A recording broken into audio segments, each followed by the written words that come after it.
Hi, I'm Prabhat Gautam here. Welcome to all of you. Thank you for joining Unleashed and Uncensored, Censorship Rising with Stephen K. Bannon from warroom.org. We're so thrilled to have Steve here today to talk to us about his history, both in entertainment and obviously his political activism. Today's event is being sponsored by Satellite Phone Store, and they're a wonderful organization company that provides bivvies and satellite phones. So now we're going to kick it to Chris Hoar from Satellite Phone Store, and he's going to talk to us about the importance of satellite phones, especially how it relates to the First Amendment and how it relates to us being able to communicate in this world that we live in today. So Chris, welcome, and thank you for being part of this, and thank you for having Satellite Store sponsor this. Well, yeah, it's great to be here, Prabhat. Thank you. And I'm excited to hear what Mr. Bannon has to say today. I've been on his show, luckily for me, several times, and we've been talking about communications and the need for satellite communications and why. So we have an issue today, Prabhat, and that is that cell phones are being censored and monitored. There was a decision made by the FCC back in 2018 that basically enabled them to censor cell phone communications. And what happened there was that they changed the definition of text messaging from a communication service to an information service. And with that, they now have the right to censor people, to not deliver messages, or to kick people off their networks with no legal repercussions whatsoever. So that's a real issue. What we see with satellite phones and satellite communication is they're not being censored. So that is great. Cell phones are also tracked, so that's a problem. But look, satellite communications have been in use in the US since the late 90s when they were invented by Motorola back then. And satellite phones enable you to communicate anywhere on Earth, no matter what's going on. Satellite phones can be used in the middle of the ocean, middle of the desert. Our great US military uses satellite communications when they're out there in the war theater all over the planet. So SATCOM is great, and they're now, very affordable. Satellite phones and satellite communicators like the Bivy Stick, which we're going to be talking a lot about today, enable anyone now to have satellite communications for under $100 a month. That's so wonderful. I know, Chris, that your cousin Joseph has been in Ukraine. Talk to us a little bit about how these satellite phones and these Bivy devices are really helpful and valuable in times of war and also times of disaster. Well, yeah. Look, in times of war, you've got you have no power all over the Ukraine. You have cell towers that have been taken out, networks that have been taken out. So the only way left to communicate is going to be with satellite communications. We've actually sent some satellite phones and some Bivy devices like this one right here out to Joseph in the Ukraine, and he's been using those. And this is the only way that he can communicate. So with this Bivy stick right here, you get the Bivy, and this is like a hotspot, just like in the old days when you had the cell phone hotspots, you remember those. But this is a satellite hotspot. And then if you connect on your cell phone, whether it's an Android or an iPhone, you download a free app. And once that app's installed, you just use your phone to send and receive text messages to anywhere, from anywhere. And just for $69.95 a month, unlimited. So that includes can the you Bivy Stick clarify device. that more, Chris? Because I know most people are used to satellite phones being these kind of big devices, but these Bivy sticks now, you said these will attach to any cell phone, so you don't need an actual satellite phone for this, correct? Right. Yeah. This is all you get. This is all you need. It's a Bivy stick. It's $69.95 a month, and you can get that from bivvynow.com. But this is once this is turned on and hooked up to your phone, you just download the Bivy app, whether it's from the Play Store or from the App Store on Apple. And then you don't need this. You just keep this in your pocket. You put it on the windowsill. It just needs some kind of direct connection to the outside world. And this will Bluetooth over to your phone, and you can send and receive text messages through the Bivy app on your iPhone or on your Android phone, unlimited for $69.95 a month, no matter where you're at. So if you're in the middle of the Ukraine, you're in the middle of the ocean, you're in the middle of the desert, this is going to work. It's going to enable you to communicate with anyone. So you can send a message to a regular cell phone customer, or you can send and receive messages from any cell phone customer anywhere in the world. even when you don't have cell service. And this is the thing we see disasters like we're coming up for hurricane season pretty soon. And normally there's going to be a ton of demand there for, for satellite communications, because once the cell towers go down, there's no other way to communicate. But the Bivy stick provide will help you stay connected. I know a couple years ago in Texas, right, they had the snowstorms, the cell phones weren't working, people had no electricity. So these Bivy sticks would have worked during that time for people, right? That's absolutely correct. Yes. So what we see here is, again, it's just a very small device. It does text in and out, unlimited. And this would have actually, for $69.95 a month, that would have worked in Texas. These weren't around back then. Satellite phones was all we had. But these will work if the power goes down again, or you're hit by a hurricane and we have some kind of terrorist event, God forbid. The Bivy stick will enable you to communicate with the outside world, and that could be a real lifesaver. That's amazing. So I know it's bivvynow.com, but there's also a phone number. What's the number for people to call if they want to order it? Yeah, they can call 941-841-0844. Again, that's 941-841-0844. And we have operators standing by around the clock to take your orders. For $69.95 per bat, you get the Bivy stick, you get insurance, you get the unlimited plan, and you get access to the Galileo network as well.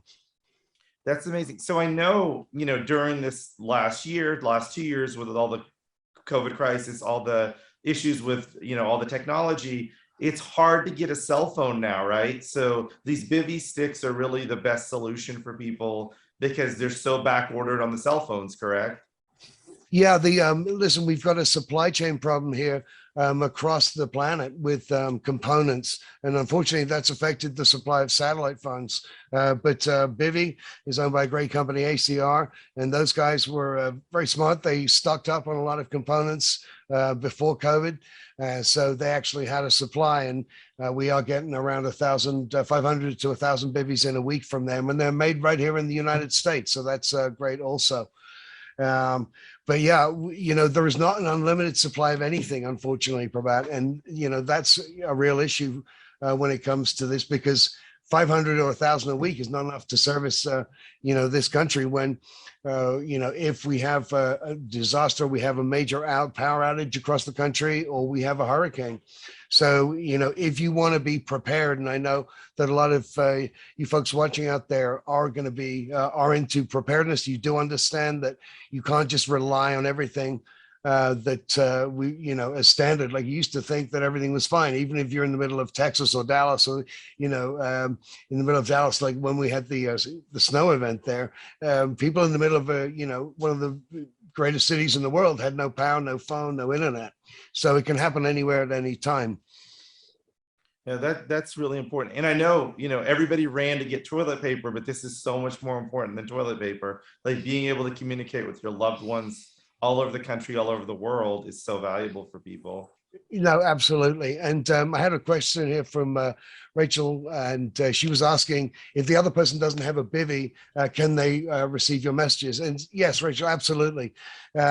You have a Bivy, and that means you're always connected, but you can send and receive messages to or from anyone with a regular cell phone, no matter where they are on Earth. So that's great. So really what the Bivy allows you to do is you'll always be able to communicate regardless of the other person. So if both of you have a Bivy, that's an ideal situation, because you both know you'll have unlimited, all available access to people anywhere. Yeah, that's correct. And we got another question here from Mr. W. We'll go with that. I think it's CW.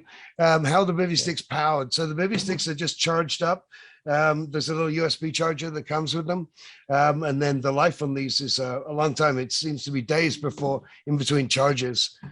So that's really good. But listen, at the satellite phone store, they do have power packs, battery backup packs, solar panels. And those are great things to have as well, because if we're looking at a power outage for days and days, your Bivy stick's going to die. But if you have that battery power pack, or you have a solar panel, you're going to be good to go for a long time.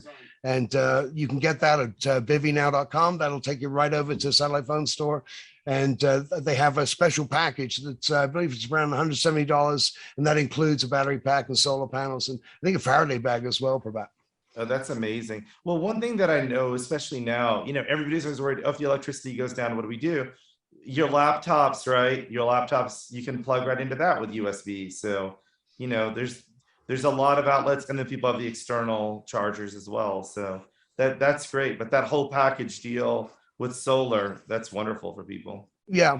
And we have another question here.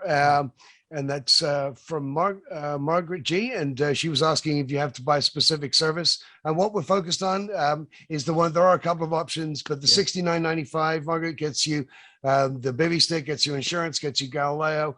And that's a 1-year contract. So it's just $69.95 to start off. And that will keep you connected with unlimited messages in and out. And you just go to bivvynow.com, or you call 941-841-0844. Chris, I know, this is such an amazing technology, and there's so much positive and great stuff, but we got to talk about the sad stuff too, where you had told me a story about hikers that went hiking and the disaster they had because their cell phone didn't work. So will you kind of walk us through that story? Yeah, this is a really sad story. It was in Yosemite, I believe, last August. Family, it was in August, just the end of summer. It wasn't crazy temperatures or what have you, but they went for a hike with their new baby, and they kind of got lost, and their cell phone, they were trying to make calls and send text. And unfortunately, they all perished. And, it really is so unnecessary, because this would have saved their lives. This will enable you, the Bivy will enable you to send a message to anyone, or send an emergency message out, and you'll get help and assistance. And listen, they went in the middle of the desert or anywhere crazy. They parked their car and just started hiking. And then they got lost and got into trouble. And when they were found, on their cell phone were all the attempted calls and attempted texts that were never sent out. It's very sad. It's very sad. I know for me, coming from Los Angeles, whenever you're up in the hills where you don't have good cell coverage, what a lot of people don't realize is as your cell phone is trying to connect, it's just draining the battery really fast. So when you're out of reception range, your cell phone quickly ends up eating up all the battery, and then you have no coverage even if you were to get somewhere. So that's why something like this Bivy will allow you to connect right away to people and say, hey, there's an emergency, there's a situation, a helicopter can come, or your family will know to send somebody. So yeah, this is really a life-saving technology. No, it is. And just I see a couple of questions here. Mr. Steve Bannon will be joining us here just in 2 minutes. So we'll be bringing him on. He's just finishing up one of his shows today. He's a very busy man, very hardworking man. He always seems to be on. I don't know how he does it. Also, another question from Margaret G. It's like, do you have to keep AT&T or your cell phone provider? Yeah, it's like, we're not saying give up anything. But if that provider goes down, your Bivy is going to keep working. Once you have the app downloaded onto your phone, you can take out your cell phone chip and still use the Bivy to get messages in and out. Not that you should, but again, if your cell service goes down, you forget to pay your bill, whatever it is, the Bivy is going to keep working, because that is completely independent of everything else. Yeah, that's wonderful. And I know Stephen K. Bannon's coming on really soon, but before we get to Steve, again, I want to thank Satellite Phone Store. They're the people sponsoring this event. And so we're so thrilled for their involvement. And obviously the technology that they created is hugely valuable for everybody. So yeah. Chris, thank you for you and everybody at Satellite Phone Store for sponsoring this event, and also what you're doing.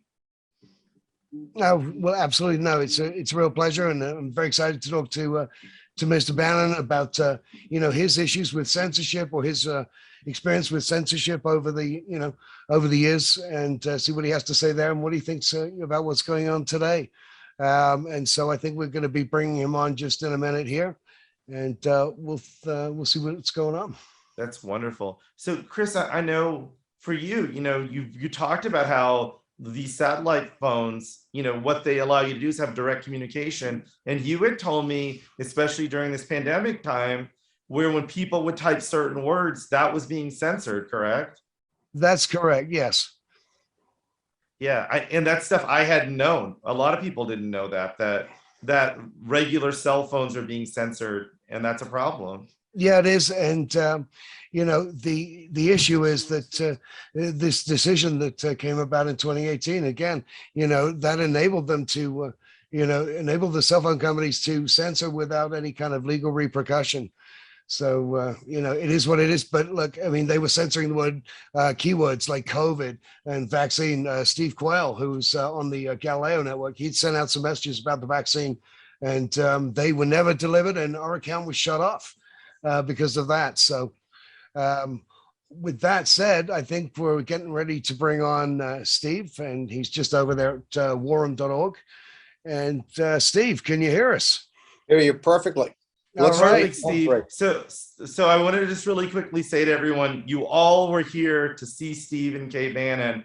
But for those who don't know who Stephen K. Bannon is, he was the key person when Donald Trump was running for office. When he was down by double digits, Stephen K. Bannon joined the team and helped lead them to victory. And also with Mr. Bannon, he's always privately told everybody he works with what he would love to see them do and what he'd love to see them change. And he's done that behind the scenes. And a lot of people don't realize his huge influence he's had. So for all the people out there that like Steve, don't like Steve, they have to admit he always gets results and he's a highly consequential person. So Steve, thank you for joining us and thank you for talking to us today about censorship rising and the First Amendment. Well, thank you. I just want to say that obviously we had the greatest candidate since Ronald Reagan. So it was not that hard with the team we put together for then candidate Trump to overtake Hillary Clinton and win. But thank you for the kind words. Well, you were such a big part of that, Steve. And hopefully today we'll talk about your political career, but also more about your life, your naval career, and also some of the stuff that you've done in entertainment. Because a lot of people don't know all the different levels of Stephen K. Bannon. So we appreciate you spending the time with us here today. Sure. Thank you. So I know early on, one of the things we want to talk about is you have a big announcement to make about a new partnership you're forming. So do you want to say a little bit about that? Well, with the satellite phone, it's incredibly important. I mean, we're very concerned now about censorship. We're very concerned about privacy. We're very concerned about all this. And it's the actions that you see from what I call the administrative state. I mean, just today on the show, we started to go into this whole situation with the World Health Organization and what's going on in this big meeting at the end of May in Geneva, that the information is just coming out now about certain changes it may be to certain treaties or certain protocols that we've signed up for over generations and generations. And now it's coming to light that they may be changed pretty radically. And it's been no debate about it. There's been no hearings about it. So one of the things we're very concerned on, whether it's censorship or whether it's lack of transparency, is that people today feel like they're being watched. They feel like they're being monitored, and both the telecommunications companies and the government, and it's got to stop. And so that's where we're a huge believer in the satellite telephone and all the different aspects that you guys are putting up, all the different software, so people have an option. What we tell folks with our sponsors and with people we have partnerships with is we just want to send you to a place you get immerse yourself in information. You have to make your own decisions. We're not here. It's like in Hollywood when I was doing films. We're not here to tell you what to do. We're here to show you information, right? And so we just want to make sure people immerse themselves in information, and we think they'll come to decisions that make sense for themselves. But on this situation with cell phones and cell phone privacy, and usability during certain emergency situations, to me, it's very logical. It's something that everybody that's a War Room audience member or War Room posse or anybody I know, I continue to tell them, you've got to go check this out, make a decision for yourself. But be one of the more important decisions you make in the short term to start to use these products and services. That's wonderful. I know, Steve, today you want to tell us about how you're joining with Chris on the Galileo network. So tell us a little bit about why you chose to join Galileo and why it's important for you to have a platform where there is no censorship like we're seeing with YouTube and Facebook and Instagram. Well, I think it's very important because, look, we've been canceled. The show's grown more and more and more and more. The War Room right now is, I think, could be argued the biggest show in the world as far as audience, because we had these Chinese partners that put us up in Mandarin and put us up in Japanese in a simulcast. And we have, I think we're the number 1 or 2 podcast in politics every day, as it's either Pod Save America or Self, basically every day is the largest podcast for politics. And that's just after the live show. So we're always looking for platforms. We're always looking for partnerships that get the word out there more broadly for us. And so we're a huge supporter of things like Galileo. We're a huge supporter of these platforms because right now you see the censorship, and think of what's happened to the country because of the censorship. So it's we love Chris and the guys and the team over there. So we're very honored to be part of it. Yeah, Steve, I was going to say that, when I've been on your show, my parents have tried to watch, and, their ISP was blocking your show and then blocking Rumble. I mean, this is going on around the country, around the world. Censorship is a problem, and it doesn't matter who's being censored, right wing, left wing. Everyone should have the right to or an ability to express their opinion, and that's what's important to us at Galileo.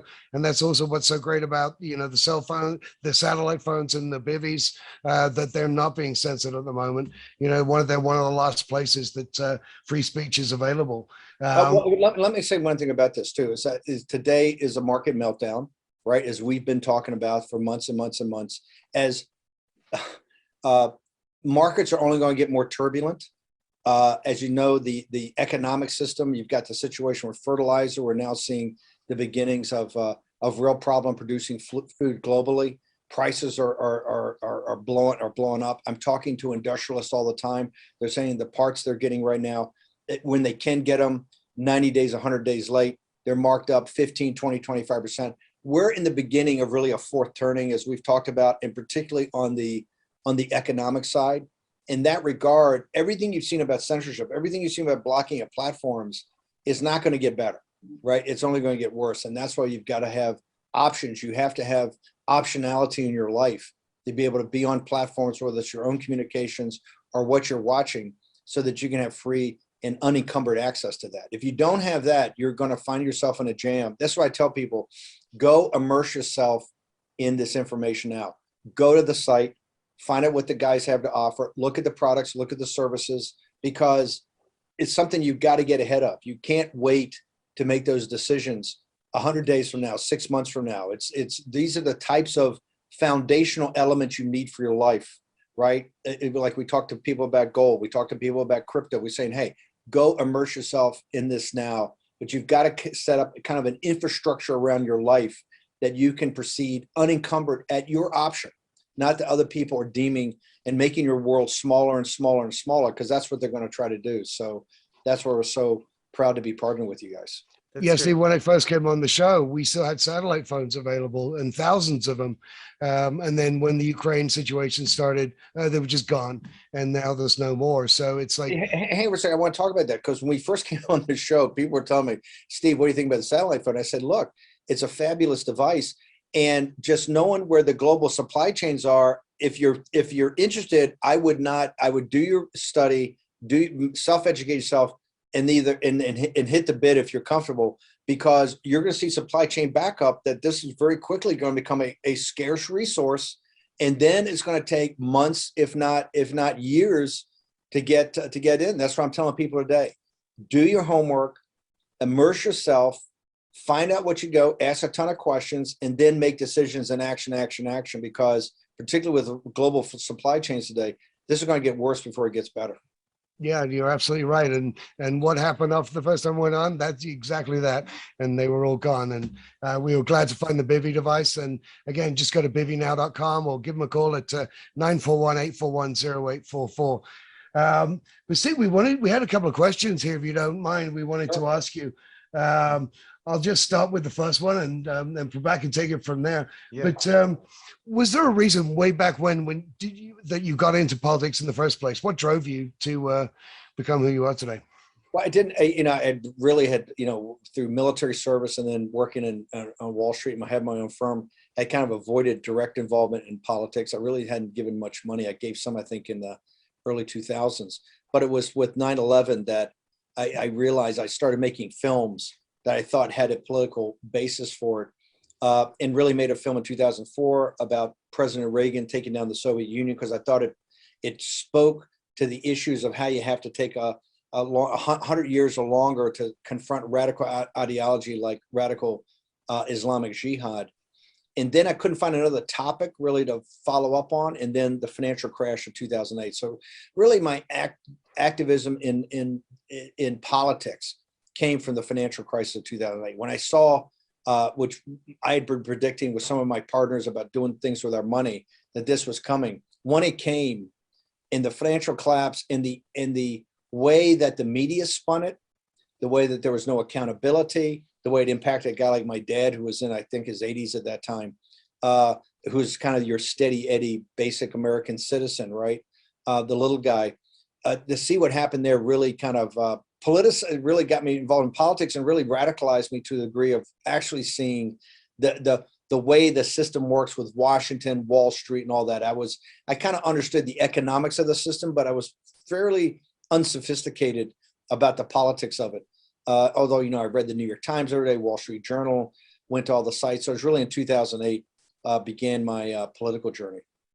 So before that, Steve, was your family big supporters of John F. Kennedy, and sort of what was the home life like? Like, were you guys watching the news and kind of casually following politics, or hardly at all? No, we followed politics. I mean, we're just the standard stock Irish Catholic, family, 5 kids, mom who was a homemaker and kind of ran the household. My dad was with the phone company. Principally, he was not a college graduate. Part of that greatest generation that really helped build modern America. And we would follow politics. We were real Democrats. I mean, from a Democratic Union, Irish, working class family. And my older brother says, when he hears Democrats talk today, he says, you don't know what a Democrat is until you've walked precincts in Virginia for Adlai Stevenson the second time. So he was, and of course, Kennedy was everything to us because he represented that kind of modern, the Irish of what they had made themselves over the 100 or so years we've been in the country. So we were very proud of that. And I was always a big reader and very active in reading about politics, but we weren't really that active. And then President Reagan came on. I was in the Navy, and I was able to go to the night he won in Century City. A bunch of naval officers were in a dry dock. Our ship was back from the Pacific. We were in dry dock in Long Beach, and somebody got his tickets, and we just kind of in civilian clothes went up there, and we're there for his victory celebration at the Century Hotel, I think it was, in Century City, when he came out and gave his victory speech that night in 1980. And then I'd had orders to go back to Washington on the day he was inaugurated. So it was pretty, that was pretty interesting for me to be back in the Pentagon as a junior officer when Reagan came in and really with a fresh start to engage the Soviet Union. But no, it wasn't really active in politics at all, besides every now and again giving a donation and voting. And of course, talking smack to the TV like everybody does until really 2008, the financial crash. Have you ever thought of running yourself, Steve? Has that ever appealed to you?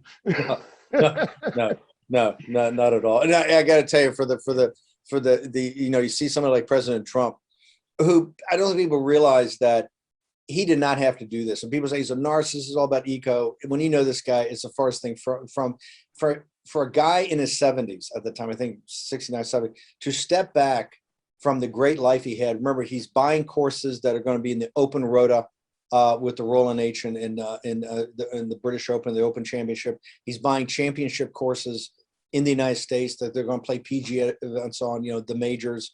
He has a loving family, a great wife, everything. For him to step out and go do that, and look, I mean, they've tried to destroy him, put his company in bankruptcy, sue him everywhere in the world.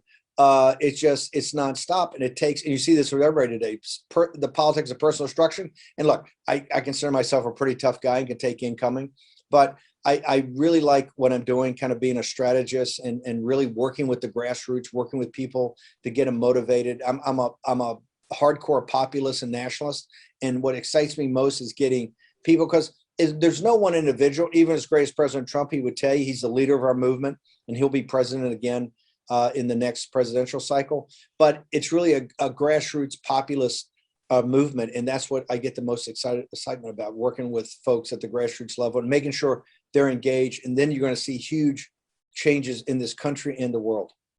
So when I was researching to prepare for this interview, Steve, one thing I really appreciated about you is you had done an interview after the Democrats won the midterms, and you congratulated them and you said they outworked us. What we need to learn from this is we need to work as hard as they do. We need to go to every single door.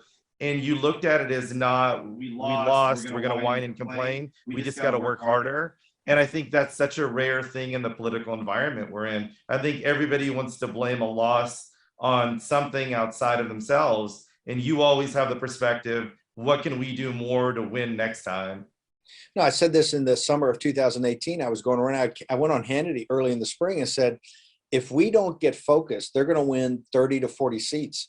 And if that happens, the first thing they'll do is impeach Trump. I mean, that's what they're running on. And that summer, in 100-degree heat in Iowa, I remember I had a meeting here with people and I said, today on a Saturday, they're going door to door. I think it was the first district of Iowa, knocking on every door. And I said, they're going to win. And Trump's going to get impeached. And we're just sitting here in the RNC and even the Trump campaign, they're just kind of sitting back and, we're going to put some TV ads up. And we're going to run around with some rallies. I said, that's not going to do it. These people are motivated to take Trump out. And we have to respect that motivation. If you don't, we're going to lose. And so that's what I try to do that afterwards to say, hey, look, these guys outworked us. And the only way that we're going to win in the future is to outwork them. That's what you're seeing today. I mean, the power of what's happening today, you can see when Chris came on the show the first time and talked about the phones and boom, the War Room posse's hitting it to go buy them. People are engaged with a sense of urgency. This thing of action, action, action. You saw it over the weekend in the sweep in the Texas school boards by the moms down in Texas. You're seeing it in Georgia where we have 100,000 vote, I think, overage right now, early voting. It has to be a sense of urgency and a sense of practical work to go get things done. The days of just sitting there yelling at the TV are over. People know what the problems are.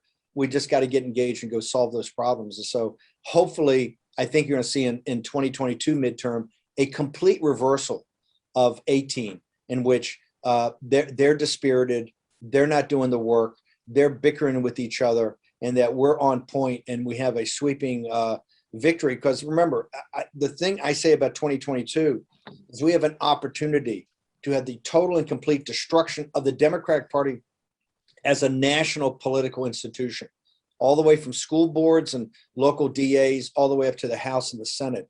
And so this is a once in a lifetime convergence of forces coming together. We have to take advantage of it. Steve, just changing up for a second, it has been said that you could get a ham sandwich elected to the White House. I believe that was a compliment. Let me run a scenario by you. If your client was Alejandria Ocasio-Cortez and you're looking at 2028, what would you promote to the electorate and how would you get her into the White House? Well, first of all, I couldn't get a ham sandwich elected. I mean, Donald Trump, we did have the greatest, I think, candidate since Reagan and one of the rarest and most important presidents in the United States. But look, I think there's opportunities on the list. I don't think AOC is going to wait to 2028. I think she's, over the last couple of days in Washington, two things have happened. Number one, Elizabeth Warren went up and gave a opening speech for her 2024 campaign right in front of the Supreme Court. She went the first morning after the leak of the announcement and gave it to a smaller crowd. That afternoon, I think, is when 15,000 people came in from all over as a massive crowd on the Capitol Square across from the Supreme Court. She gave a fire-breathing speech after the speaker before her spent 20 minutes trashing Biden. Trash Biden, she stands up and she throws down hard. That was her opening. She's running in 2024, and that was it. Bernie's already talked about it. Nancy, that same day, Gavin Newsom, who I think is the most formidable guy, went to a Planned Parenthood a center in Los Angeles and sat there and trashed the Democratic Party. Where's the Democratic Party? Why haven't you stood up? Why haven't you been aggressive? Nancy Pelosi won the Sunday shows yesterday and calls out Gavin Newsom. So Newsom's in, Bernie's in, Elizabeth Warren, they're already in. I think AOC is not going to wait to 2028. I think the reason she did not primary Schumer for the Senate seat, I don't think there's any doubt that AOC is going to take a hard look at running in the Democratic primary. And there's no downside for her. It takes her message up to the next level. So AOC, I think, will definitely be in and definitely be running. Will you walk us, Steve, through like how you give strategy? So if AOC was a client that you would represent, what would you tell her to do? What would your strategy be for her? It's the same for everybody. Right now, I think we're in a unique time in American politics because we're in this kind of fourth turning crisis, right? It all comes down to three things. And I tell this to anybody. It comes down to authenticity, right? People are tired of the phonies. They're tired of this just TV commercials. It's about authenticity. Who are you and why are you engaged in this moment, right? What is it that you're engaged in? So number one, the authenticity of who you are and why this is your moment to do, whether this is running for a school board or running for the presidency. The second thing is fight. People want to see somebody who fights for what they believe in. And whether you're on the left, whether you're a populist on the left or a populist on the right, or even the establishment in the middle, people want to see that you're going to be a fighter and not some double talk politician. I think people are very turned off by that. So it's authenticity and fight. And the last, and I think this is where people are going to have discernment about who leaders are, is the ability to take political pain.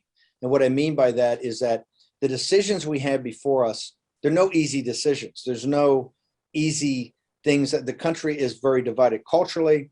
We're divided socially.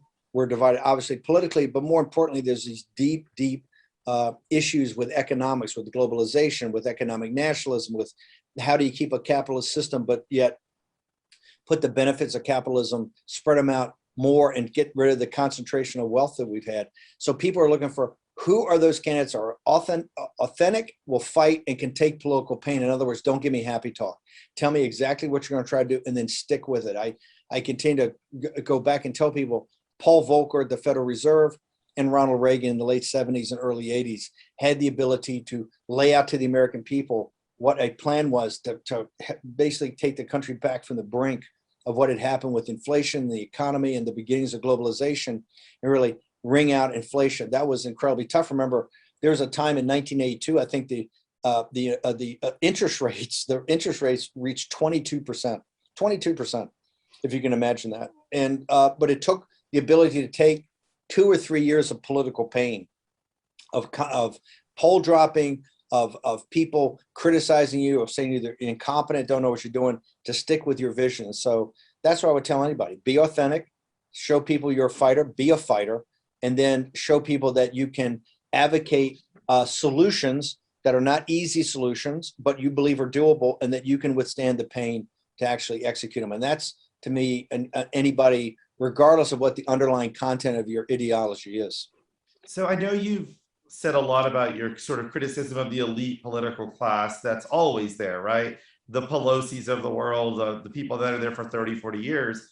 Do you sometimes find that you have more in common with a Bernie or an AOC than you have with fellow Republicans that are in favor of the elite political class? Like, even though you might disagree with them ideologically, you appreciate that they're outsiders trying to shake up the system.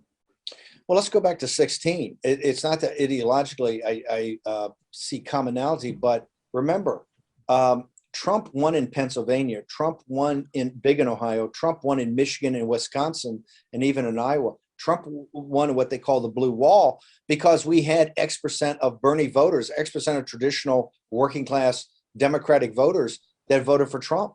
And part of this MAGA movement, and now sometimes called ultra MAGA, is they're not traditional classic Republicans. These are people that are populist in nature.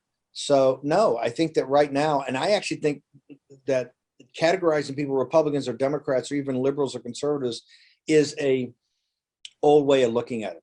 I think it's really much populist nationalist versus globalist elitist. And a lot of people on the left, fall into the category of buying into the globalist agenda, right, for cultural reasons or what I call wokeness, when it really cuts across the economics of what we're trying to achieve. And I think the economics at the end of the day are really going to drive this. I think that's one of the reasons you're seeing this new situation with Ron DeSantis challenging corporations. I think the next big part of the populist right is that we're going to go after these woke corporations, not simply for their wokeness, but also for the economics. I think the traditional Republican orthodoxy of just tax cuts and deregulation obviously has created Frankenstein monsters, what I call them, these kind of transnational globalist corporations that really don't want all the protections of American society, want all the protections of American national security, want all the benefits from the civic society that is the foundational element that is really provided by the police officers and the firemen and the teachers and the nurses and the dads that coach Little League and the moms that help run the schools. They want all that protection, but they're not prepared to really give anything to it. In fact, they're counter to that. So I think that there's a lot of people that have been on the populist left that are looking to other answers. And I say that if Bernie Sanders runs again, which he's threatening to do, it'll only help our cause more. Because I think, once again, whereas Bernie's got the right ideology, I don't think Bernie's a fighter.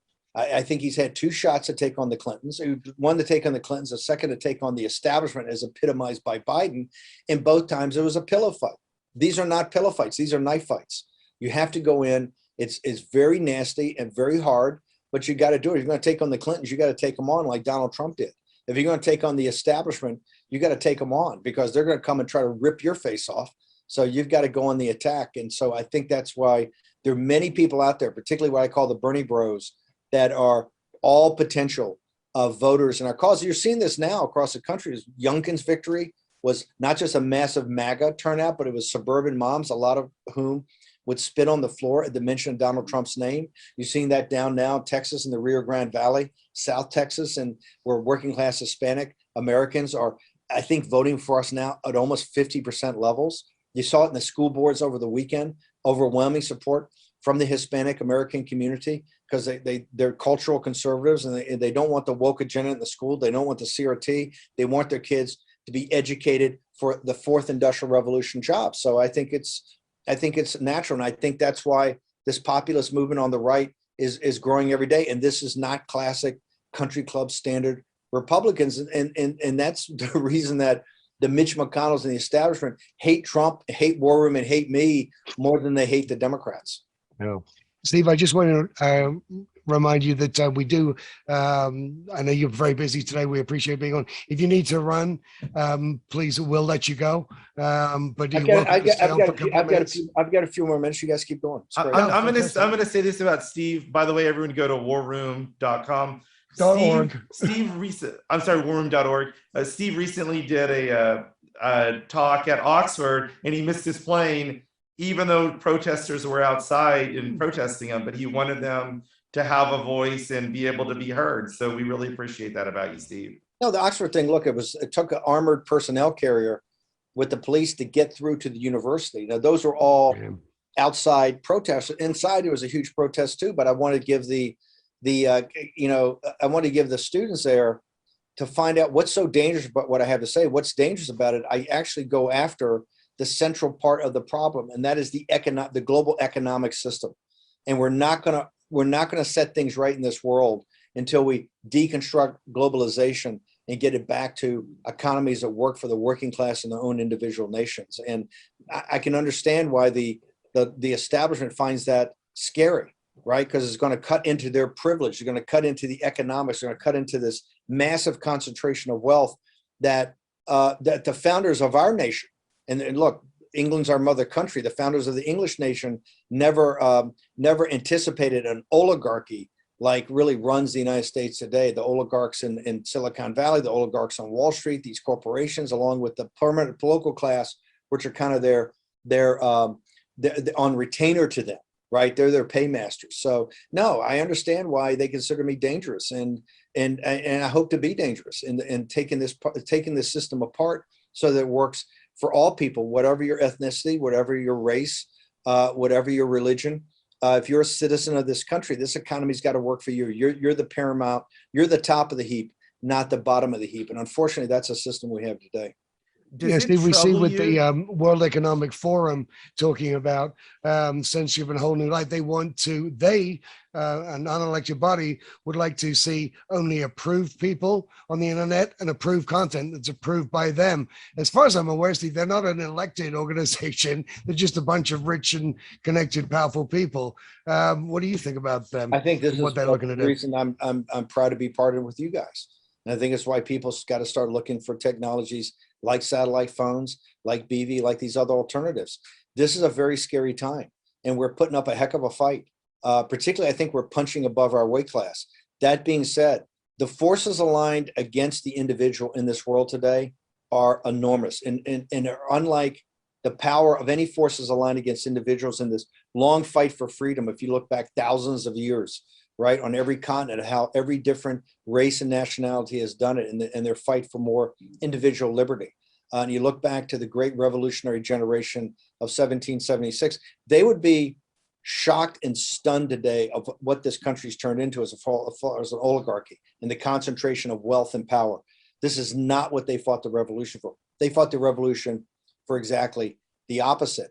They would also say, you guys have a real fight on your hands. They had a fight, we have a bigger fight, because now you have a concentration of communication technology, right? That comes in with huge amounts of capital for social control. You just have to look at that. CCP is the model. It's one of the reasons why am I sanctioned the first individual, the first citizen, private citizen in American history ever sanctioned by the Chinese Communist Party on 4 minutes into Biden's administration.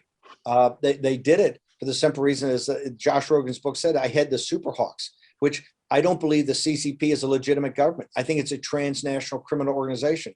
My life is dedicated to help Lao Baixing, the Chinese people, the little guy, overthrow that regime and get their own freedom.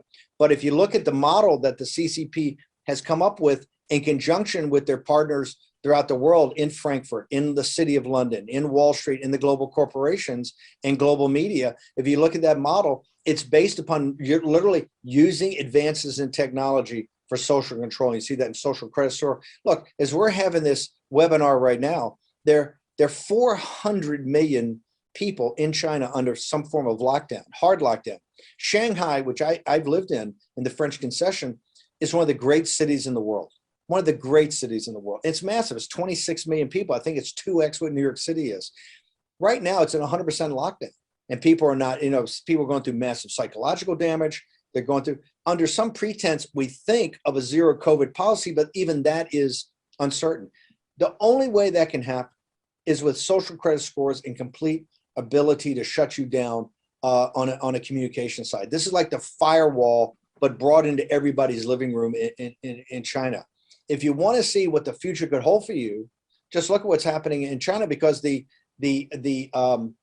archetype that they look to, the globalists look to, the World Economic Forum looks to, is what the Chinese Communist Party is doing. It's a combination of state capitalism coupled with authoritarian rule.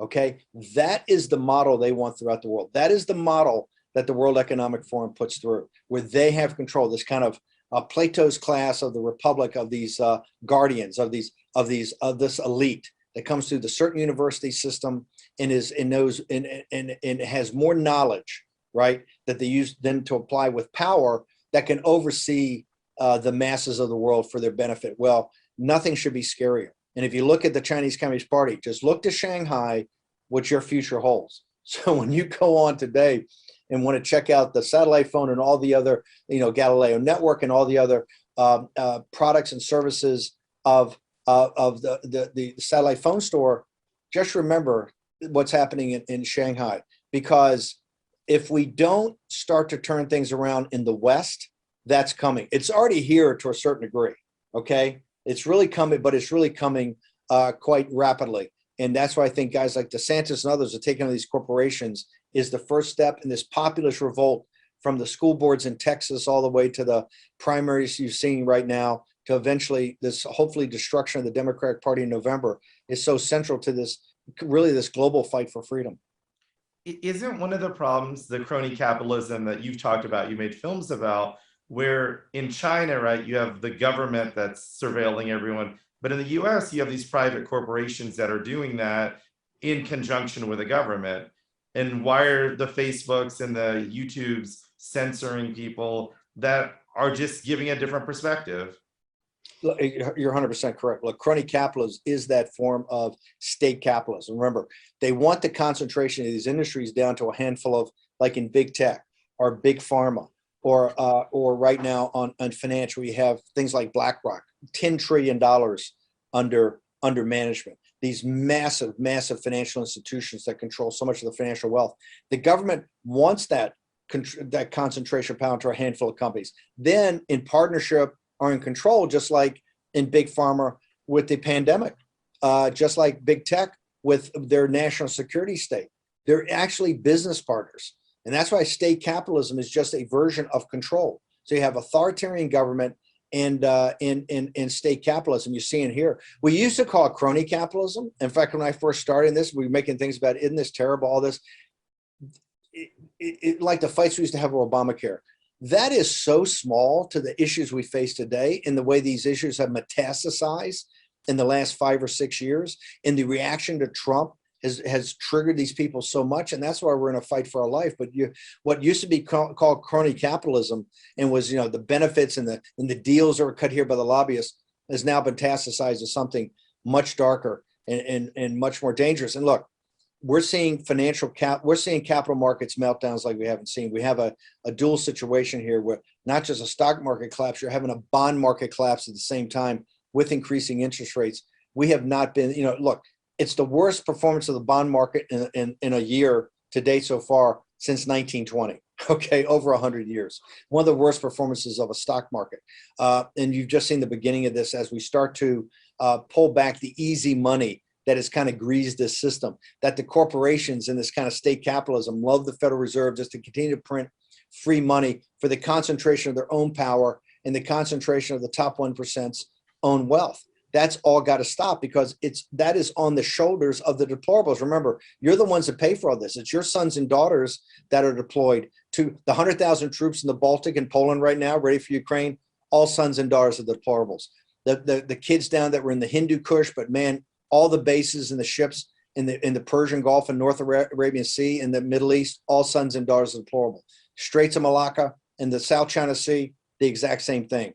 And then you get up to the 38th parallel in Korea, 25,000 combat troops ready, American troops there, and in Japan, all around the Eurasian landmass. That is all the sons and daughters of the deplorables, and it's your tax money, that $1 trillion defense bill that we're paying every year when the rest of the world won't pitch in, right? And particularly in Ukraine. We sit here today, the Senate is pushing a $33 billion bailout of the Ukrainian oligarchs as we speak, for only 5 months. It's going to continue on after that. And are they putting $33 billion into St. Louis? Are they putting $33 billion into Detroit?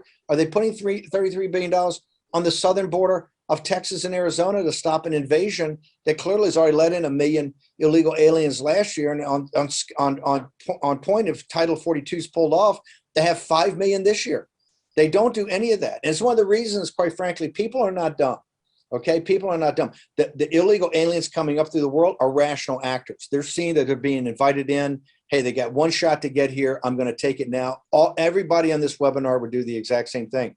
But the reaction to that is our strength. The people in the Rio Grande Valley, the Hispanic American citizens in South Texas and Arizona, they're saying we've had enough of this. Right? We're being lied to and played by this political clash in Washington D.C. and we're prepared to try something else. That's going to be the populist right, and we have to deliver. And we have to deliver by that last part, what I say, political pain. We have to be authentic. We have to be fighters. And we have to say, hey, look, here's the policy. There's no easy way out for America. But every easy decision that we had in this country is 2 decades past. These are all tough decisions. Everybody's going to take some pain. I want the elites in this country and the powerful and the rich to take the most pain, right, as we restructure this. But, it's got to happen. If it doesn't happen, we've clearly lost the country. And once you lose America, and particularly once you lose the deplorables of America, you're going to you're going to have a very tough day. Just last thing, if you look at World War II, the great conflict and the bloodiest century in mankind's history, which, lost over 100 million people, I think when you tally it all up, if you look at the 3 great parties that fought it, and let me leave England to a side for a second, you look at the Lao Beijing in China, the Russian people and the Americans, right?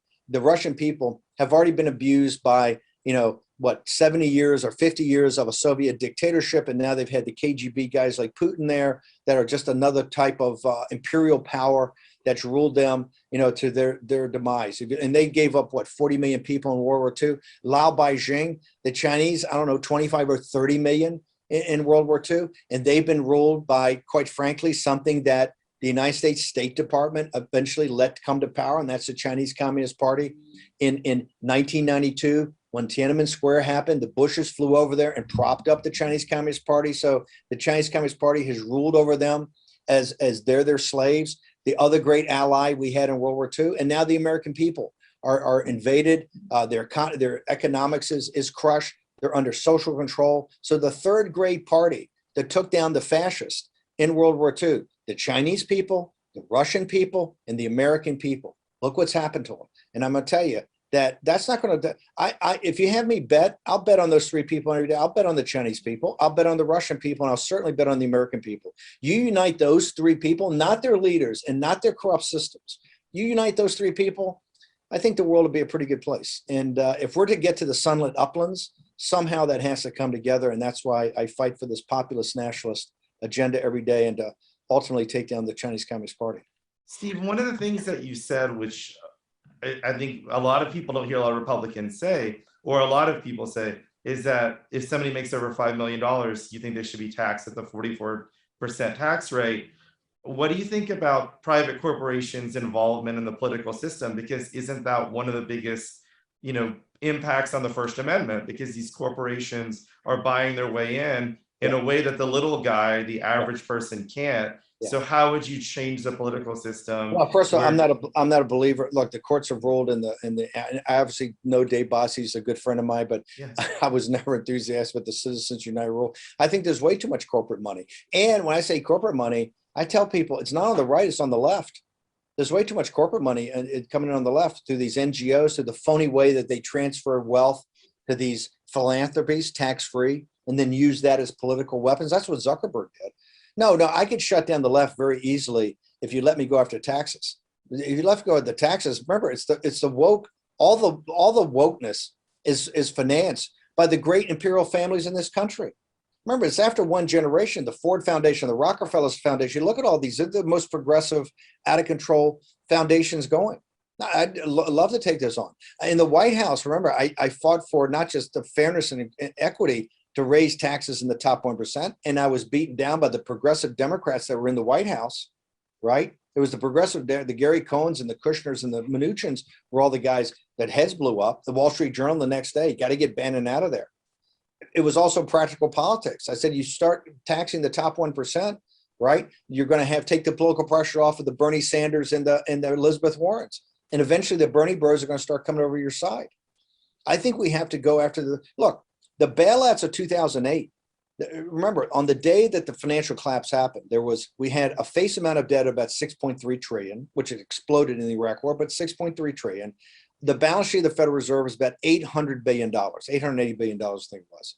That's on the day that they went to Bush and said, we need $1 trillion or the financial system's gone. When Donald Trump took the oath of office, right, the balance sheet of the Federal Reserve was $4.5 trillion. They infused liquidity in the system for one reason, to save the system. But they propped up assets. They propped up massive holdings in real estate, and particularly the stock and bond market. This is under Obama, and this is why I say the Obama thing is a complete shell game. He's supposed to be the most progressive president in history.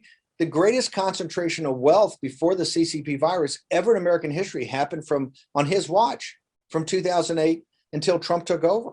The top 1%. Created a massive amounts because of negative interest, zero interest rates, in the infusion of cash through the Federal Reserve. And this was all planned and argued about. If you look at the minutes of the governors of the Federal Reserve, the governor in Dallas, I think it was Fisher, was saying, if we do this, we're going to crush the populace. We're going to crush the working class people in this country. We're going to crush the lower middle class. They're going to pay for this. The guy said, yeah, we got to save the system. Bernanke and these guys. And Obama and his Secretary of Treasury. So no, this has been going on in broad daylight, and I'm a big advocate. That system has created an oligarchy. It cannot continue. We have to go after the corporations. You have to go after these massive trusts. I'm a Teddy Roosevelt trust buster. I think we've got to go into these big financial institutions in Wall Street and break them up. BlackRock, $10 trillion got to be broken up.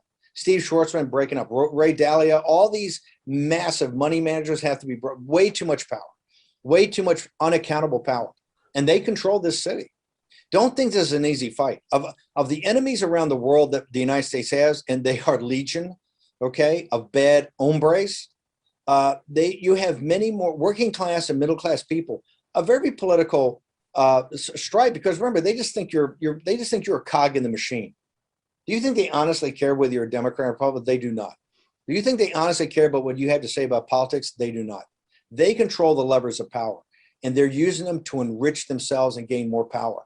That's why, remember, I have more enemies in the Republican establishment than I have in the in the Democratic establishment, and I got lots of enemies over there. They're trying to put me in every other day. They're trying to put me in jail for a different reason, right? So no, but I as long as I've got enemies like the Pope, enemies like Xi that puts me on sanctions, enemies like Nancy Pelosi, you can tell a man by his enemies.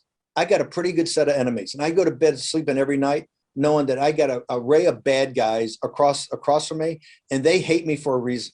And my goal every day is to make sure that they continue to hate me for a reason. Guys, I got to bounce. Thank you, Steve, so much, thanks so Steve. much for being with us, mate. We really Love being appreciate in it. business, love being partners with you guys, and thank you very much for doing this. And the webinar sold out immediately, so next time somehow we got to build some capacity, get more people on. We'll certainly do that. Everybody Steve go to Bannon, thank you so much. warroom.org. Everyone check that out, Warroom.org, that's right. warroom.org. And And you see, thank you get me again, on, get me Steve. on. I have a personal account on Getter. I'm putting up stuff all the time, so go check it out.